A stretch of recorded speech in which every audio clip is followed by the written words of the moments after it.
Okay. Oh my God. All right. I did it. It's telling me I'm live. And so let's see. Am I live? I don't know. Do you guys see me? It says I'm live, 11 seconds. Just gonna wait and see who we can get to come on in here. Oh, there we are. Yes. Okay. I'm live. Got it. That was a challenge. So, let's see who is coming in to see us today. Um, yeah, so last week was my first live on Facebook. So I've done multiple lives. I have a group on I'm sorry, on YouTube. I have a group on Facebook called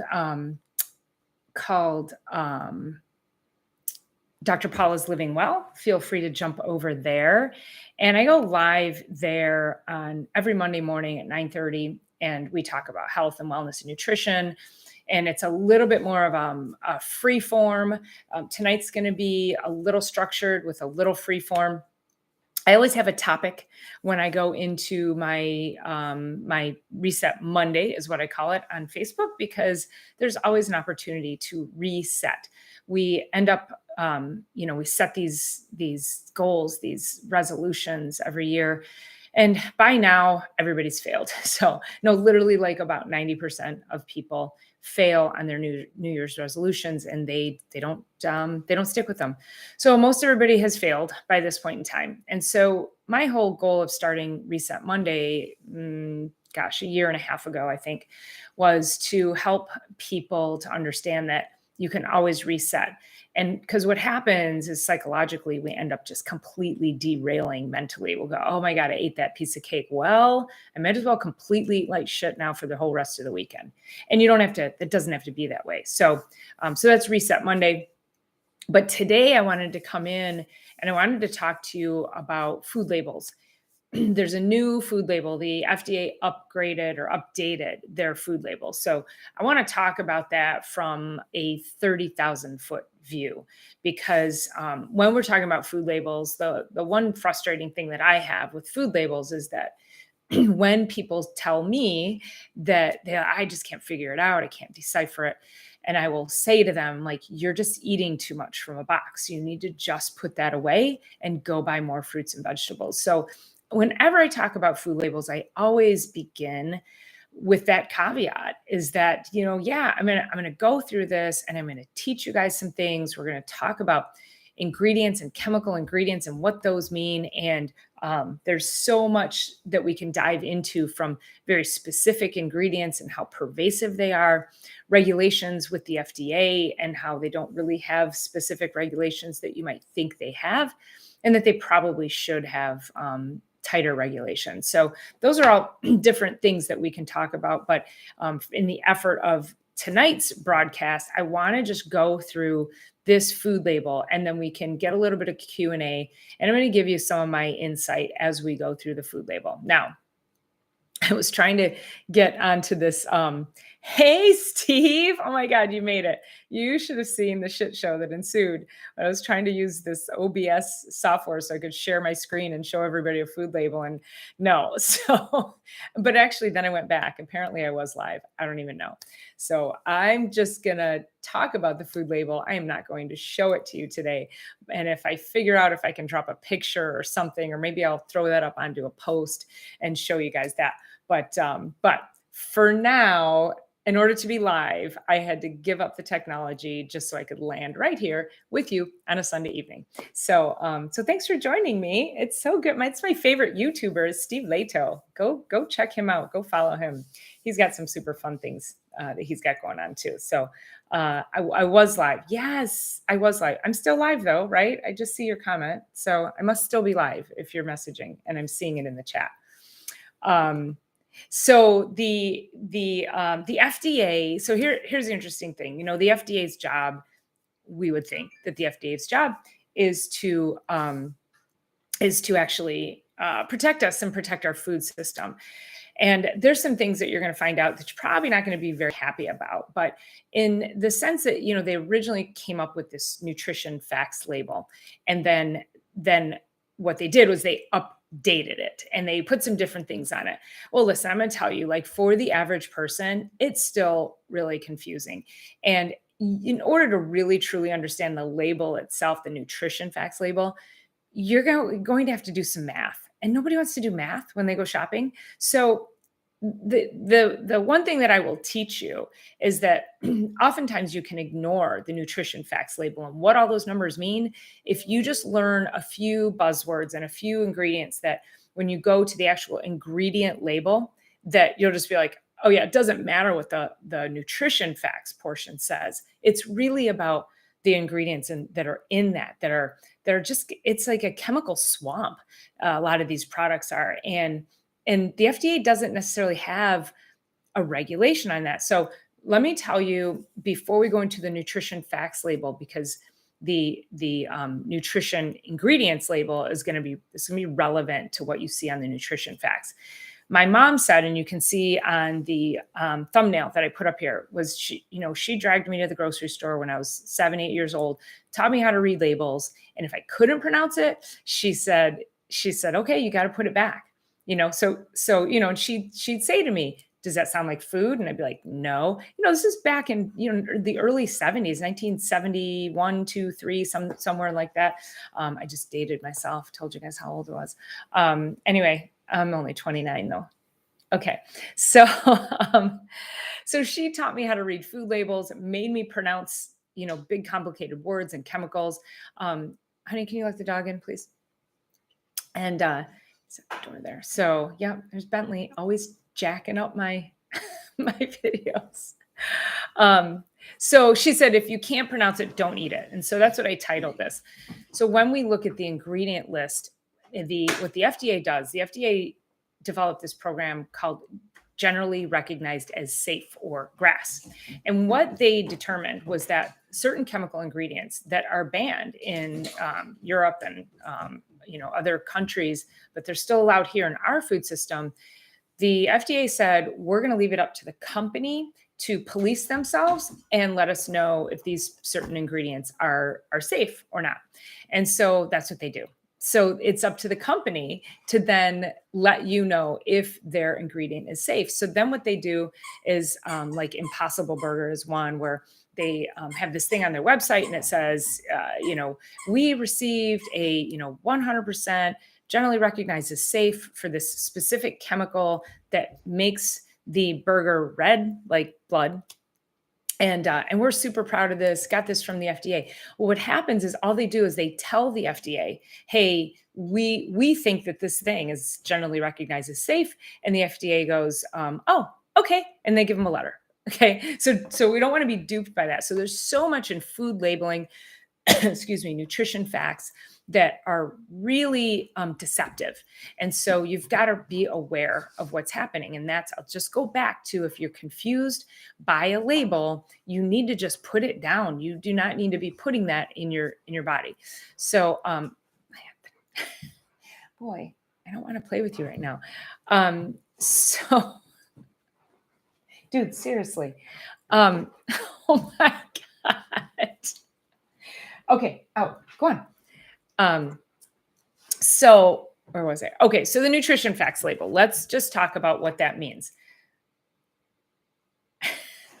Sit. Good boy. Okay. Stop. So I'm just going to pull up my document that I had pulled up here. And, so what they did, they had the original label, it just said nutrition facts, and then it was a bunch of small writing. And then what they did was they increased where it says serving size. And I really wish I could share my screen on this, but I'm going to figure out the technology and I'll be able to do this again for you. So they increased the serving size so that you could see how many servings were in a package. Serving size is this, weird thing too, where let's say it's a bag of potato chips and you're looking at the serving size and it's like 4 chips. And are you really going to eat just 4 chips? And years ago, the FDA told cereal companies that they were not allowed to advertise to children anymore if their products had a specific, certain number of grams of sugar in the ingredients. And so what did the cereal companies do? Well, they reduced the serving size in order to comply. They did not change their formulas at all. they just changed their nutrition facts label and decreased the serving size.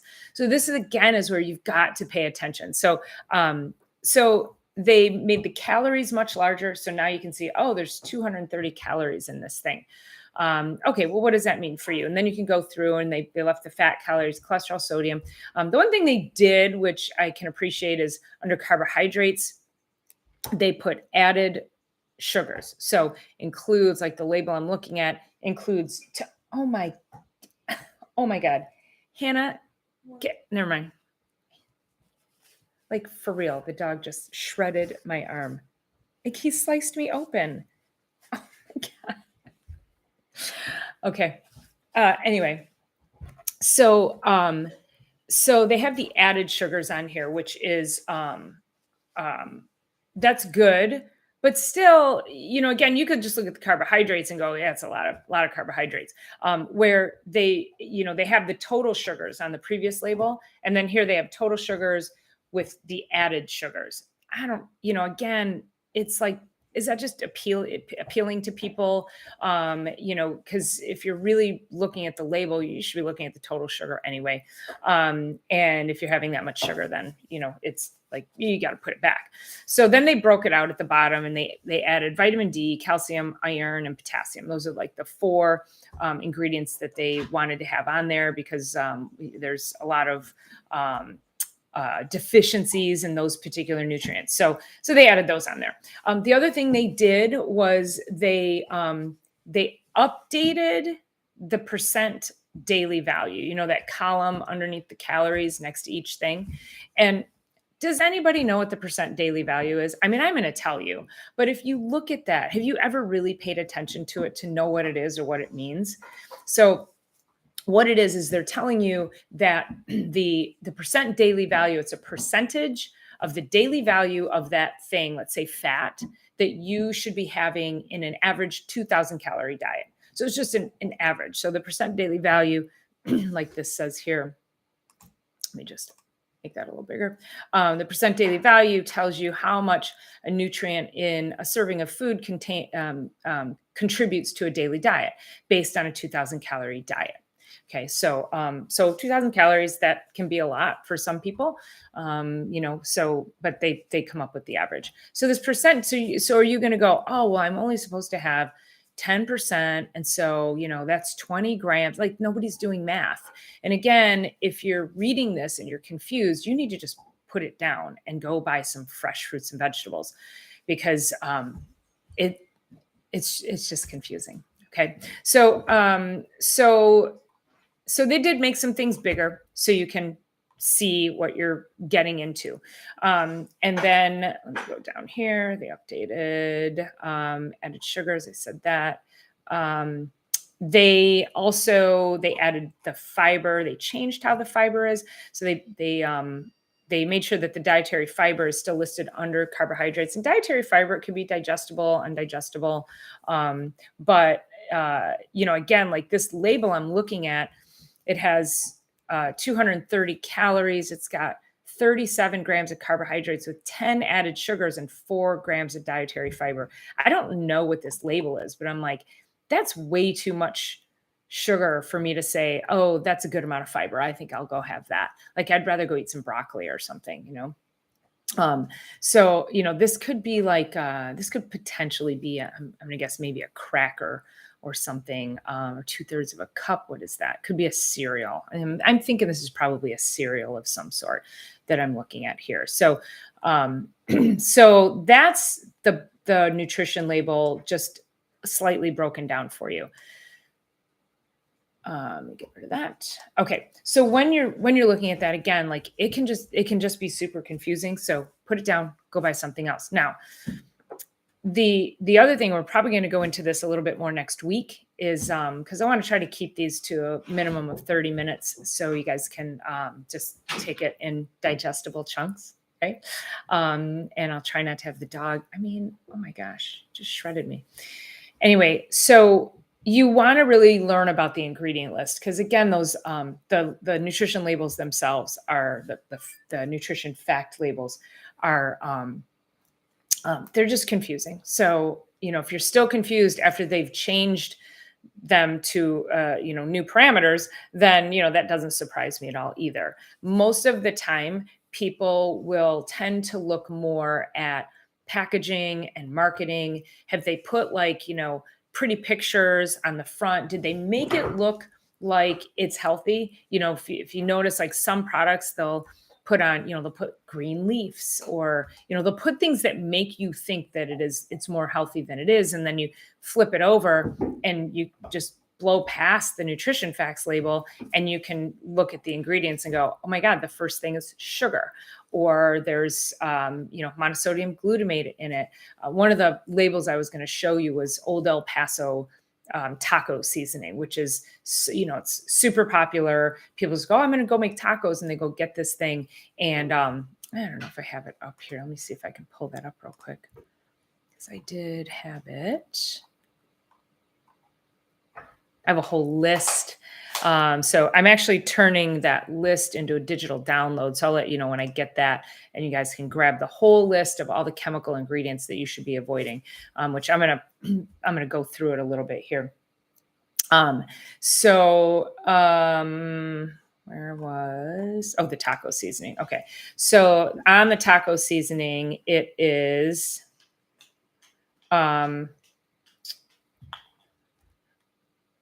let's see, chili pepper. Okay, maltodextrin. That's another source of MSG. And then salt, onion powder, and then spice. Spice is also MSG. So they don't have to label spice or flavorings. And understand too that when you see spices and flavorings, and again, that's part of the not maltodextrin, oh my gosh, MSG. It's part of all the MSG family. MSG lives in under so many different names. So you just have to understand the certain ones that are going to trigger you to go, oh yeah, I don't want that. And what's wrong with MSG? Let me just tell you. So it's a known neurotoxin. So it actually flares up your nervous system, and it can cause inflammation. It can cause headaches. You remember, back in the day with Chinese restaurants got a bad rap for having MSG, and then they would put on their menu, no MSG added. Well, there's MSG in sauces everywhere you go, in restaurants, Chili's, Applebee's, like all, soup bases. There's MSG in soup bases. So it's not just the Chinese restaurants. I mean, they really, they really get, threw them under the bus on that one. So, what'd you say? Ken says, rule of thumb, never buy anything that is commercially advertised. It's kind of a good rule of thumb. But I'm thinking, Ken was telling me too, I'm going to tell this story about the apples you were buying, Ken. Ken was buying apples from, like a 7-Eleven or something, like in the bag, like, he needed a snack. And so he would grab these apples. And then after a couple weeks, he started having like some headaches and some pain. And then he realized it was the apples. Like there was something in the apples. So they probably put like, preservative. There was a sliced apple. I don't know if it was a sliced apple or a whole apple. I can't speak to that. But either way, there was some kind of preservative in it that was actually causing disruption to his nervous system.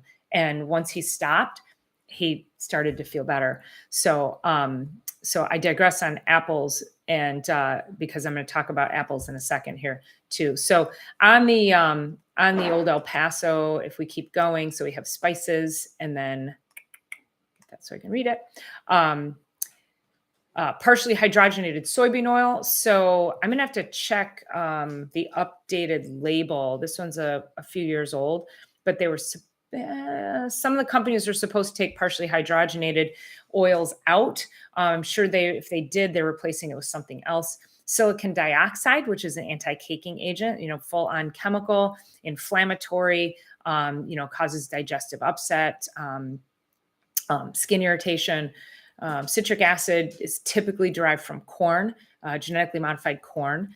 And then sunflower, cottonseed oils, there's those seed oils that are just, usually rancid. And then there's sugar, and then natural flavor. So that's another sign that there's MSG in there. And then the last one is ethoxyquin, which is a preservative. So this is nothing but chemicals. It's just MSG with a little bit of chili powder and some salt and a whole bunch of chemicals. And you can very easily create your own taco seasoning. It's super easy. Just little smoked paprika, some salt, pepper, cumin, lots of tomatoes, and you can put some herbs in there. And super easy, and you don't have to expose your family to all these chemicals. The other thing I was going to talk about too was these apples that they call them sweet grapples. And what they did was they injected these apples with something. So the ingredient label says apples, natural and artificial flavors. Now, natural flavors can also still be um, chemicals as well. They're generally recognized as safe, and they can put whatever they want in them. So this grapple, what they did was they injected the apple to make it taste like a grape, okay, to appeal to kids more. Now, I don't know what kids don't like apples to begin with, but if you have to make an apple taste like a grape, like something's wrong. They just literally took nature and adulterated it. That one really made me mad. So anyway, I'm going to go all the way down here in my list, and I'm going to talk a little bit about sodium and when is sodium bad and when is it good. So I'm just going to start and just say sodium's good when it's unrefined sea salt and it's from a source that has not been mined from an area of the ocean that has microplastics in it. So if there's a place I got salt from in West Virginia that they mine it from 350 feet down below. And below the surface, there's an ancient ocean under the Appalachians, and so that's where they mine it from. So there's no chance of it being polluted or having any microplastics. So it's a really great salt. Where salt gets a bad rap, and most people, what do we say? If you have high blood pressure, avoid salt, right?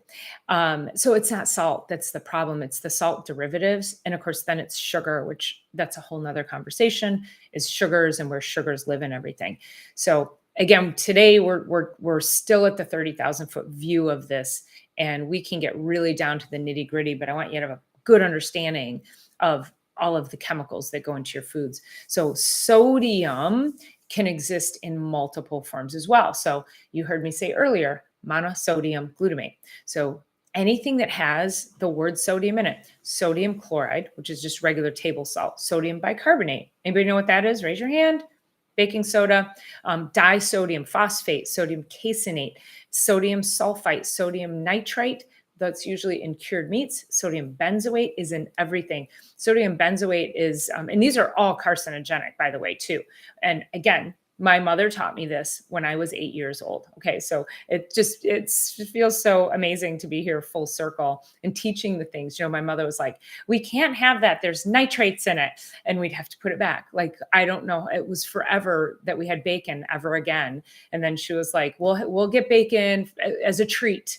And but yeah, we didn't have bacon all the time because they didn't have uncured sources, and bacon's full of sulfates and nitrites and then the sodium benzoate is in a lot of like your like salad dressings and liquidy things. Think liquid with sodium it's in other stuff too, but that's where it's mostly lives. So when you look at the label, and here the other question I always ask people is, how many people do you know with high blood pressure who've been told to avoid salt, who they do, and then they get off their blood pressure medication? Like, it doesn't exist because it's not the salt itself. People will say, I'm not supposed to salt my food because I have high blood pressure, but then they're piling down a pound of bacon. So, you have to start to put things into perspective, is that sodium lives in so many different places and in all of our packaged foods and the processed foods. And so you have to pay attention to that, because those will be more inflammatory. When you take sodium and you strip it, so if you have regular good unrefined sea salt, it has the full mineral profile, and that is actually going to be more balancing to the body rather than just taking sodium, slapping on another chemical derivative and putting that in the body. Now you're going to throw off everything metabolic in your system. So that's why these sodium derivatives are so dangerous, and that's what's causing more inflammation than anything. When we come down to preservatives, I'm going to read through this list really quickly. And again, we can go deeper into it, but these are this all this stuff, you guys, lives in our food system. And most of them on this list are under the grass, that generally recognized as safe umbrella, where the companies they'll go, oh yeah, that's under grass, and so we can use it. And the FDA just says, oh, okay, well, the company said that it's okay, and so cool. Well, good. We'll give you a letter so you can put on your website and tell everybody that you told us that you have, good high quality stuff. I mean, this is putting the fox in charge of the hen house. So, and I have to be careful too, because I'm just starting this YouTube channel. I don't want to get shut down. I might end up over on Rumble or something. So here's another one. So potassium sorbate. And again, these are just, all of these are chemical. Again, this is the chemical swamp that lives in your food. They cause irritation to the skin, to the mucous membranes.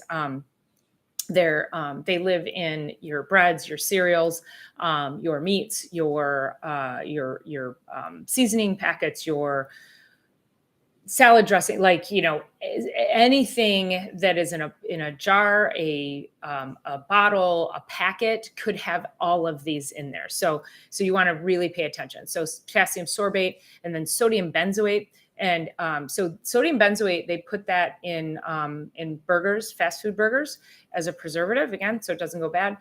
It's used in fireworks and rocket fuel, and it increases acidity in the body. So, again, acidity is going to lend itself to more inflammation. BHA and BHT, again, I feel like a kid again, because that was another one that my mom was like, it's got BHA in it, we can't eat it, and we'd have to put it back.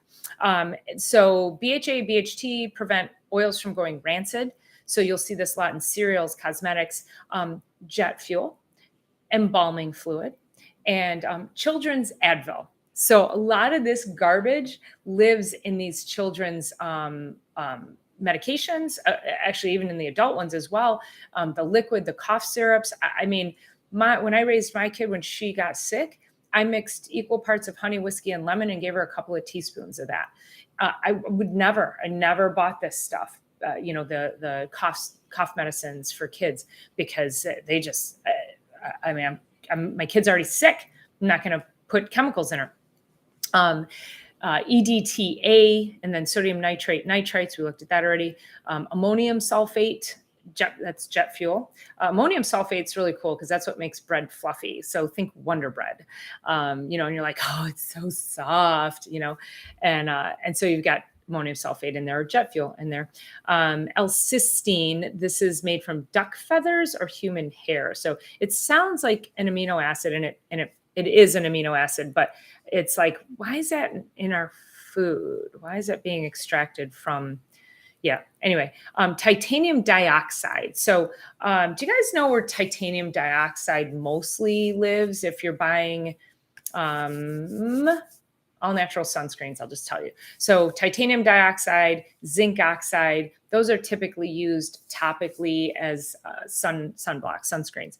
But they put titanium dioxide in milks, milk, salad dressings, mayonnaise, cosmetics, toothpaste, supplements. It's in a lot of supplements. So there's a really popular supplement out there.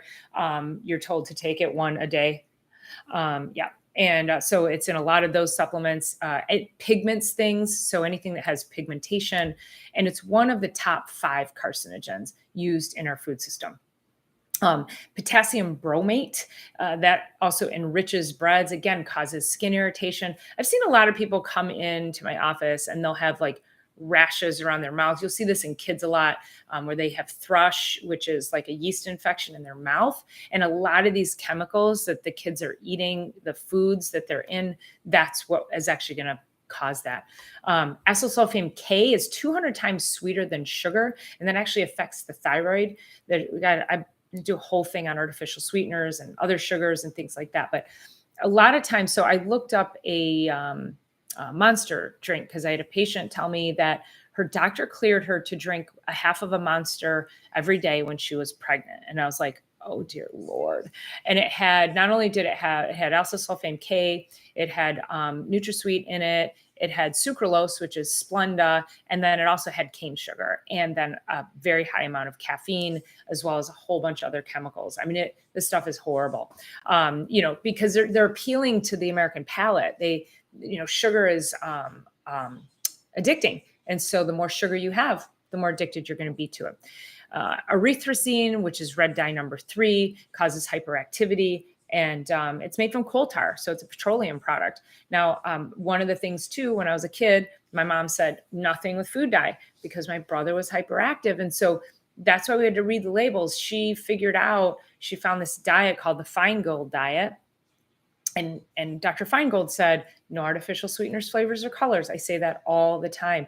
And she made us take out all of that stuff from the house. So no artificial colors. We had no more crunch berries. Let me tell you, I actually was pretty sad about that. But if I ate that today, it probably tastes really bad. I just want to remember how good I thought it was. And then the last one on this list, and listen, you guys, this is just like the high points. Benzoic acid, which causes asthma and hyperactivity. That's in processed cheese, and it causes nervous system damage when it's inhaled. So there are certain chemicals that actually they can increase asthma if somebody has asthma, or they're called asthmagens, where they actually can cause asthma. So in somebody who doesn't have asthma. So the bottom line is, again, these chemicals live more in the ingredient list. They're not going to be listed on the nutrition facts label. So as much as I want to teach you about the nutrition facts label, that's why I just did an overview, but I want to go into more what you're looking for on that ingredient label. And again, if you are too confused, you need to just put it away and go buy something fresh that maybe has like 1 or 2 ingredients in it, right? You pick up a head of broccoli or an apple, and apple should not have a label. Those grapples had a label. So you want to definitely be picking foods that don't have labels. They don't need labels because it's just straight up food. All right. So we're gonna dive deeper into that. If you have any questions, please let me know. Drop them right here. I would love to answer your questions on Sunday Night Live Q&A. I'm gonna work to figure out how to share my screen on that other platform. Thank you for being patient while I jumped on here, and thank you for joining me. So it's 6:39. I went 10 minutes over. I was trying to keep it at 30 minutes, but it's hard. Got to reveal all the things. So, all right, guys, have an amazing, oh no, it's only 32 minutes. Okay. Never mind. I was looking at my clock. That's right. I kind of messed it up. Thanks, Steve. Appreciate it. Appreciate you guys being here. Okay. And we need to talk. We got to finish that conversation from the other day. So I'll call you right now if you're available. Okay. All right, you guys. See ya. I got to go call Steve. Okay. Have a great night. Bye.